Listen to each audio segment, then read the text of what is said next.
I did not think we were gonna have an Alice Cooper reference tonight. So Oh, we'll Brandon, have another one. good on you. Welcome to my nightmare. Down, down, down, down. I think you're gonna like it. These are Down, all down, down, songs down. that I always I put think you're in gonna the Halloween feel rotation. right at That, along with home. the trifecta of Feed My Frankenstein. Feed my Frankenstein. He's such a Whoa, psycho. whoa, whoa.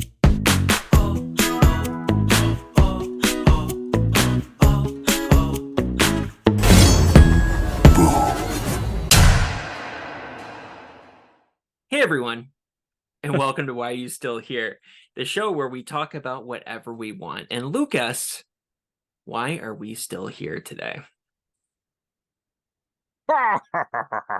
Welcome to my new nightmare, bitch. You like that one? Yes. This sweater is very much actually so. like ridiculously warm for a Spirit Halloween, like $34.99, 36 Yeah, something with tax. This is actually a pretty good sweater. you need to get one of Margaret's sweaters. No, If you know, you know. Anyway, and I know that you know you don't know. it's like this one German lady that makes all the sweaters for the entire cosplay community of Freddy. I'm not even Really? joking. Yes, she hand makes them. It's crazy. And they're like flawless. She makes one for every movie. Yeah. That's pretty cool. Yeah. I imagine Good for she's an her. old lady, but she's been around Yeah. for a while. So I don't know. Find a niche and get in there. Exactly. So today We're getting Lucas right did into it, not guys. answer my question whatsoever, but we're gonna Oh, why talk are we still about here? Spoiler version of DNN, as the cool kids call it, Dylan's New Nightmare. that is what the cool kids call it. Yep. Shout out to Cecil and Miko. We're on first name basis now. And Exclusive Dave. access. Again, if you know, you know. It's a wage thing. Yes. I wouldn't expect the peasantry to know. Sure. Anyway, everybody, the whole Oh, crux of the God. thing is we did get to see Dylan's New Nightmare like a day early ish, or like 12 hours ish Day and a early. half. Yeah. And we, like, under stipulation, we couldn't do like a spoiler review, so we did do our non-spoiler one. We released it, and now we can talk about it, put footage in from the short film to kind of support what we're talking about. And I do have to say, it was good to watch it again, because on my second view, I'm not saying that like my ranking went up or down, but I liked it more, if that makes any sense. You know what I mean? Because I kind of knew what to look out for, and what kind of irked me about the other one, the first time we reviewed it, like when I would say things like the acting in the dream sequence, or even the therapist this time around didn't even bother me one bit. Kind of knowing where you're. Again, some of the line delivery for the therapist was but the context of it was all really good. We can get there when we get to it. But I enjoyed it more the second time around, and I hope to God you watched it with your AirPods in. I did not. Before we get too far, the short film, obviously it's a Nightmare on Elm Street short film. Hopefully you have seen it. Yeah, I don't think anybody clicking on this has really. They have to have the full scope. At least there's not really an excuse, because you can just go search for it and watch it. So for once, you have no excuse. Correct. Not that there was ever a valid one in the past, but No. It's written and directed by Cecil Laird. Okay. It stars Miko Hughes, Dave McRae, and I will throw out this woman's name, Cynthia Cania, just because she is in it probably as much as Freddy. I thought about that after we made the last video, and I was like, she probably is considered one of the stars of it, especially when you look at the next person credited as Ron Sloan, who was like the casting director.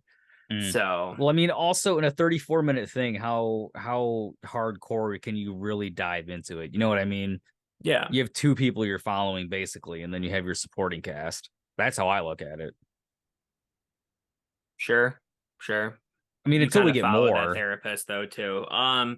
And obviously, it centers around Dylan from Wes Craven's New Nightmare, the son of Heather Langenkamp. We're starting off so good so far. The son of Heather Langenkamp. That's what they call her. Not the real life Heather Langenkamp, the fictional version that she plays in the movie. But funny enough, her husband in the movie is a special effects artist. Her husband in real life is a special effects artist, but a different guy. Which is kind of funny. But yeah, so it follows him, and he is a struggling actor, I guess. I started to think about it more after our last video as well. We never see him actually go to like an audition or anything in the real world, and he doesn't. I know, he's got a pretty nice house for struggling hard. Yeah, and he never really talks about it or anything, so it's like I can assume that he's a struggling actor and that's why his dream was represented that way, but maybe he's not. He's got the brand new iPhone 13 with the floating island. He's got the Jeep Trailhawk. Like, he's got some nice shit, man. It could be because of his lineage, but no, I'm sorry, Miko. Sorry. So yeah, so he's a struggling actor, and then basically,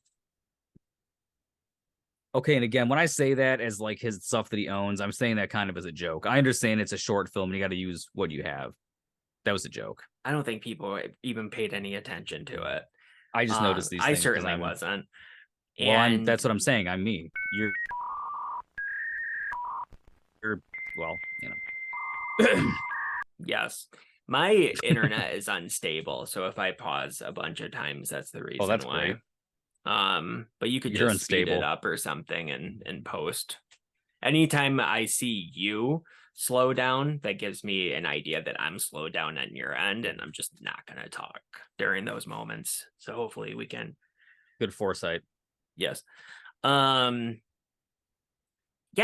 And Freddy basically comes back into his life, which it seems like he's been gone, since 1994.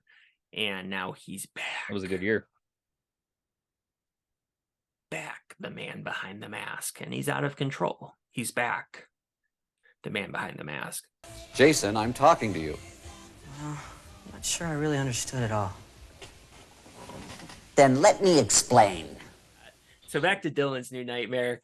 It's, it's a direct follow-up to Wes Craven's New Nightmare, just multiple years down the road. And yeah, so it starts off in a really funny way that there's going to be this Hatchet 5, and I didn't even catch it the first time I watched it, but if you hear the people speaking that are like auditioners, they're like, who wrote this shit? Yeah, who watches this shit these days? Well, they said, who wrote this shit? And they're like, well, it's certainly not Adam. All he does is sit back and collect a check. Who even writes this shit now? Certainly not Adam. He's just cashing checks at this point. And it's like, that's Adam Green, the writer-director of the Hatchet movies. Super nice guy, super funny. He has a YouTube channel. And it's like, they must be friends with him. Like maybe Vincent DeSante or DeSanti. However you pronounce his last name. He's like the guy that runs Womp Stomp Films. And he was the writer-director of Never Hike Alone, Never Hike in the Snow. And, the sequel is coming out for that. So he was like the person that really started this movement of really great fan films, like awesome fan films that feel like real movies. You see that Womp Stomp Films come up, you know what you're getting. It might have even been him that said it in that scene, because he's in that scene. And it's like throwing Adam Green under the bus. So that was interesting. And obviously the script, they wanted to sound super shitty, and they did. It was like, no, he will only keep coming back. We make him stronger every time he comes back. And it's like, well, he was pushed into a grinder. And it was like, but he came back. Yeah, it's funny. I like that. What else do you have to say about the beginning? If anything. It was much more dreamlike my second time watching it. Okay. There's a lot of again, I'm so fucking mad that you didn't have the time to put in your AirPods. to listen to this I because I was just eating. I I hope can't you drip eat with food them into in your my. keyboard too. I wasn't watching it on my computer. I was watching it on my phone. On that It's small not of a the screen? Flash. That's Okay, all I'm Brad. saying. Hey, Because it's that's not the exactly Flash. what I was going to call you. Beforehand, Um, I'm like, if that motherfucker watched it on his phone. I mean, we don't have to get into this whole thing, but when movies are like a real theatrical, cinematic experience, you have to see that in theaters. This is a short film. It was made for the small screen. It's like Shut up watching a with TV show. with your semantics. Yes. But if you watch it on the bigger screen, then you get the illusion in your head that it is, and then you enjoy it in different aspects. Mm-hmm. Am I just wrong on this? Let me know in the comment section down below. I don't know. I'll watch it many more times, and I'll watch it eventually with. The next time I watch it, I'll watch it with AirPods, earbuds, You did that whatever. on purpose. Sure. Yeah, You I just totally wanted did two that on golden purpose. retrievers in your ears. Yeah. That's good. That's funny. Yeah, AirBud. It's been a while since I thought about that. That's funny. What a shitty series. Anyway. What about Air Buddies? Where Airbud's gone, you have just the puppies. I know. Terrible. Anyway. So we're still at the beginning of the movie. We have that beginning dream sequence. We have Yes. our casting call. And Lucas did not like the acting in this scene, and I was like, I don't see a problem with it. It's supposed to be, big, bombastic, weird. Well, see, you're that's the supposed thing, to know though, it's a dream. right?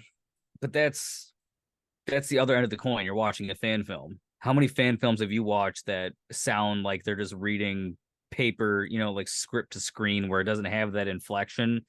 This sounds like it doesn't at the beginning, but when you put it in context, like we said before, it does. Yeah. So upon my first viewing, these things have time to ruminate. They need time to ruminate anyway. So that I don't have a problem with now. Even the therapist that I didn't really care for, then I cared for a little bit more this time. The line delivery for that one, again, wasn't as good, but like I said previously, like in our unrecorded part, the context of the lines were all really, really good.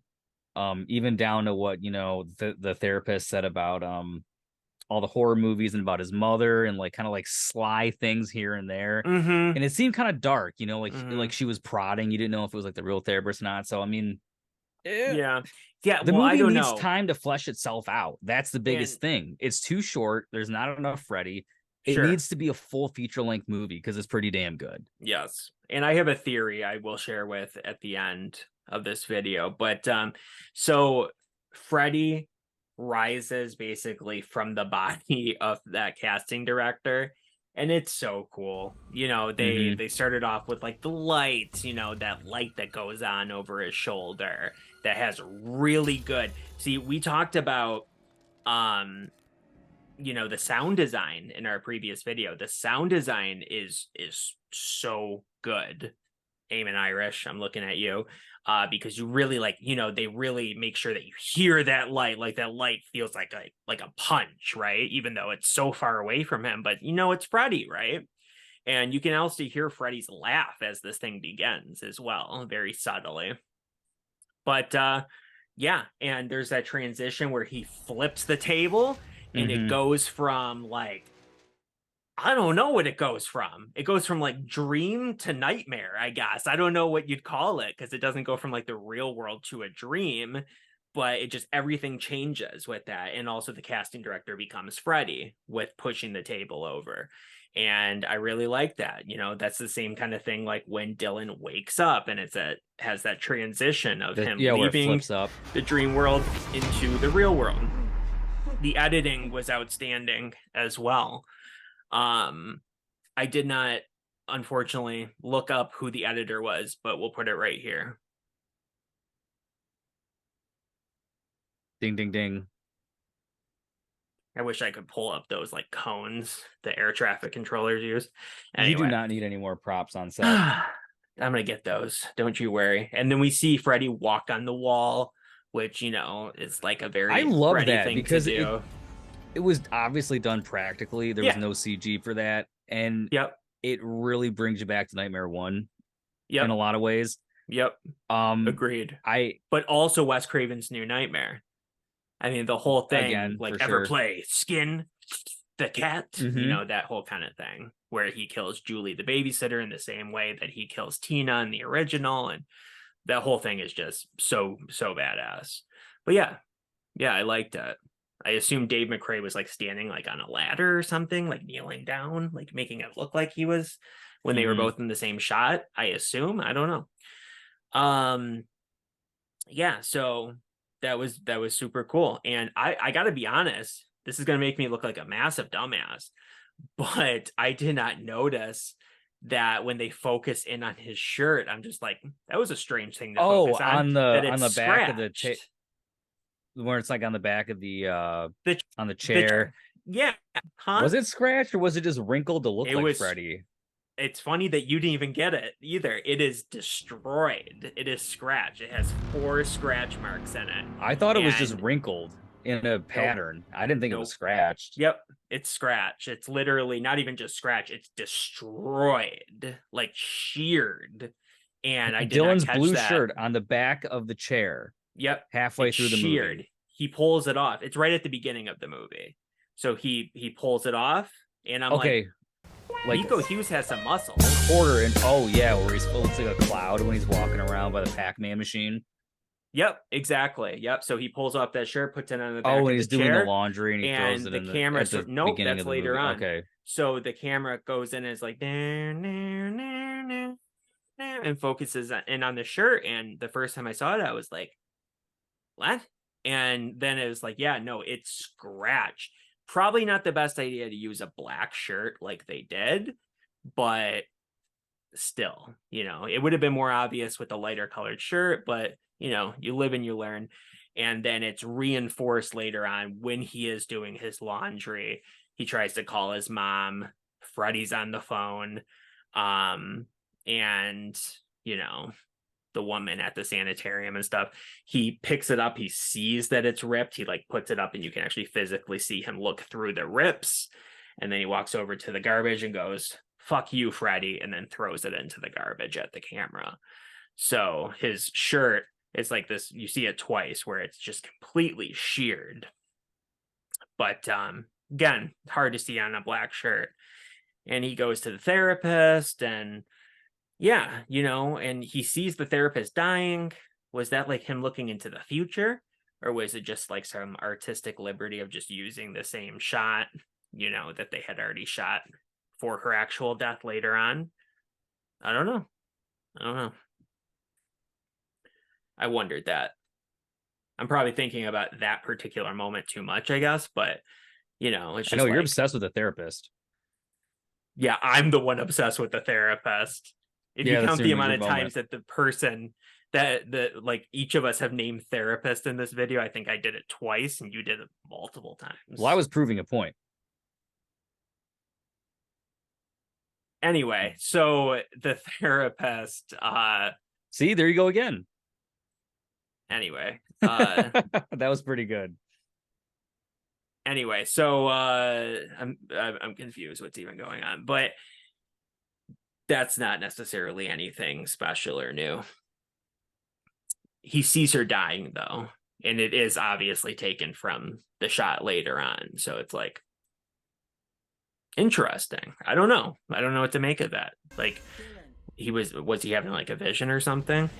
But what she ends up saying though in that scene, like, it really made me take a step back and think like, oh, like Cecil Laird sat down and wrote these words, and they're really good, you know, talking about how like pressure release but I meant about the context, you know, like letting, you know, when basically just letting what's bothering you go because it can build up and crush you under the weight of it and like that kind of stuff. And I was like, that was like really good. A lot of that was really good writing, and I liked it.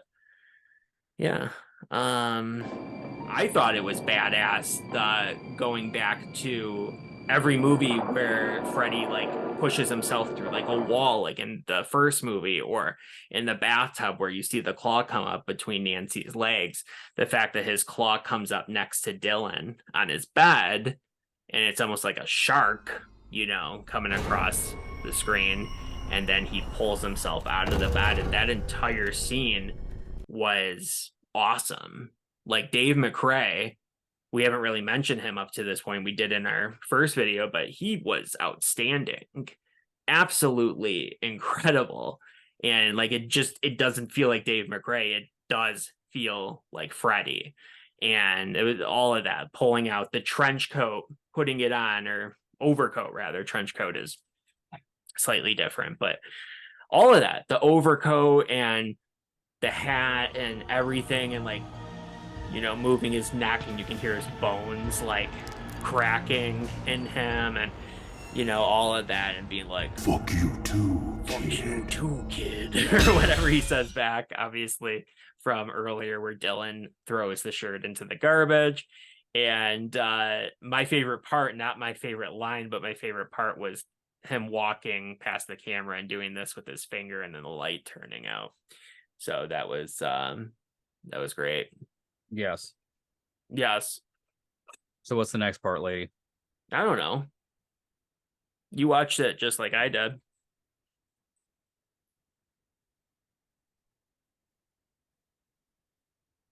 Let's talk about it. Goes Dave right McRae into the then. therapist from that point. Watch it with your AirPods in. There's just a very specific part where he's just kind of talking into her ear. You know, she's whimpering, getting really scared. Her arm's already cut off, and he's just kind of wiggling the claw into her arm wound, and it makes the sound. It's very fleshy. It's very gross, and it's awesome. I mean, does this really make you want to see I was about to say David England. Does this really make you want to see Robert England again? Sure, of course you do, but he channeled what you would want out of Freddy, I think, pretty damn good. Yeah, really. Agreed. To the point where I'm thinking, okay, I guess you can retire. That's fine. I think we have somebody to carry the torch. Something that Dave McRae has brought up is that even if you don't want him to be Freddy in like a real official feature film, that at least his performance shows you the possibility that there can be other people. Yeah, I said it 100 times in the other video that this short film is the best proof of concept short film I've ever seen, ever. Well, Never Hike Alone is. Okay, well, I've never seen that. So since I haven't seen it, I can't say that it's the best I've ever seen. So this one's the best I've ever seen. It is. Sure, this is the best one you've ever seen, but yeah, Never Hike Alone is the gold standard. Yeah, so the mentioned it in the other video. I couldn't specifically say what it is. The cutting off of the arm, it felt a little corny to me, but then I was like, maybe that's what they were going for, because it was just the way, and I feel bad saying this because people put so much hard work into this, but again, maybe they tried to go for this. The way he like just cuts off her arm, it was like so easy, like it was just wham, like just right through her entire arm, including the bone, and then it just flops to the ground, and then it starts like blood spraying out from her like a ketchup bottle, you know. And I was like, this is interesting. It definitely sort of contradicted with the general tone of the movie, where it took me out of it for a second. And then I was back into it because I was like, well, maybe that's what they were going for, was that sort of like cheesy 80s kind of gore. And if that's what they were going for, then awesome. And yeah. And there was something else where I said I was confused about something. I initially wasn't even going to bring this up. I'll be like, oh, maybe people won't remember it. But, you know, I'll call out myself for being stupid, just like with the whole not noticing the shredded shirt thing. I said the therapist walks over to the door, and all of a sudden there's like a sound effect. And I was like, I don't know what happened in this scene. And then she sort of like screams and runs away. What ends up happening, the sound effect that I thought sounded more like a snake was actually the sizzling of her hand on the door handle. And so rewatching it for the second time, I was like, oh, I got it. Like she grabs the door handle, and it's like a Home Alone situation where her hand like fries on the handle. And so that's why she screams, looks at her hand's all burned up. And yeah, and there was the technology aspect that you mentioned in the first video. Obviously, Freddy showing up on her smartphone. It's like having Ghostface locking the doors and shit with the alarm system on the phone in Scream 5, which is something you Yep. don't see because it's new, Yep. just something cool to bring it back into the modern realm. Because kids know the face of Freddy, but no kid that's like 14 years old has any modern Freddy to fucking speak of except for the remake. You know what I'm saying? Like this has been removed for a long time. So Yep. you got to do something, I guess. Even same with Jason. Agreed. Wasn't the last Jason the remake? It was. So same thing. It's time to official. Time to bring him back. So official, yeah. That's something that horror nut huggers wouldn't know about. The gen pop, as they say. General population, like in prison. Yeah, that's American society, the gen pop. Sure. So yeah, and then that basically comes to the end of it. But my favorite line in the entire short film was where she goes like, Freddy? And he goes, sometimes. He says sometimes, and it's like, that was good. I like that because that's true. He's not really Freddy. He's the entity, right? The entity formerly known as Freddy Krueger. No, just like Prince. But he is the entity. So it's like, I just loved it. Loved Dave McRae's delivery of it. And that was all great, as well as his little pat on the shoulder of her at the end after she's dead. Yeah, that's funny. I thought that was cool. And and then that was like the end of Dave McRae. And it was like, oh man, I would have loved to have seen more of him, but I guess that's what you're supposed to do to the audience, right? Leave them wanting more, right? That's what they say. And then after not speaking to his mom for years because she's been too sick to come to the phone, she comes to the phone. Yeah, you get that nice sad ass scene. Yeah, you can tell he's preparing himself for like hearing the news that she died. And it turns out it's herself. And it's like, oh, okay. And the woman that does the voice, it tricked me. I legitimately thought it was Heather Langenkamp.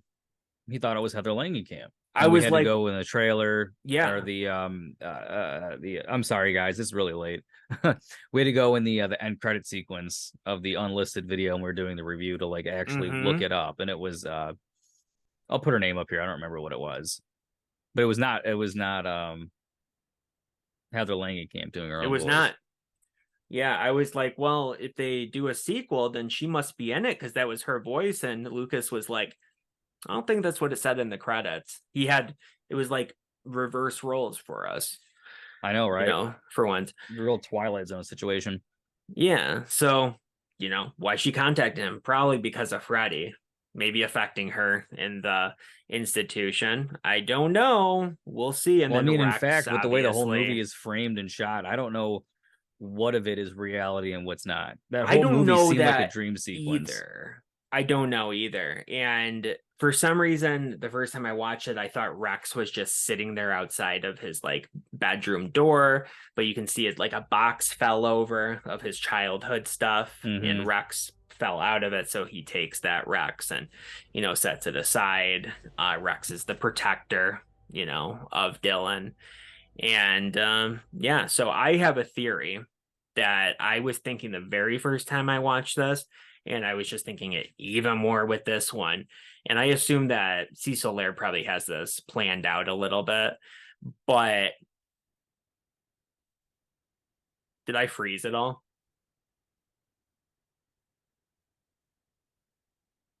No. Oh, not on my end. Maybe on yours, but no, I didn't, but you did. So I assume that Cecil Laird probably has this planned out to some extent. But what are the chances that Dylan is responsible for these killings? I mean, I didn't think that too far into it, but possibly. Yeah, it again, I thought it the first time I watched it, and I thought it even more with this one. The fact that he has the pen from the therapist just sitting there all bloody on his, shelf like a trophy that he finds, all that kind of stuff. When he's on the phone waiting to talk to his mom at the institution, and he hears Freddy speaking to him, and all of a sudden the woman on the other line is like, sir, Mhm. and is like, was he just on the other line be like, I'm gonna get you, bitch, Dylan, I'm gonna get you. And she's like, what the hell's going on? And so it's like he could be suffering. Like Freddy's not back whatsoever, and he just thinks he is, and he's committing these murders. That's who the therapist thinks it is too. Right when the Freddy starts saying like 1, 2,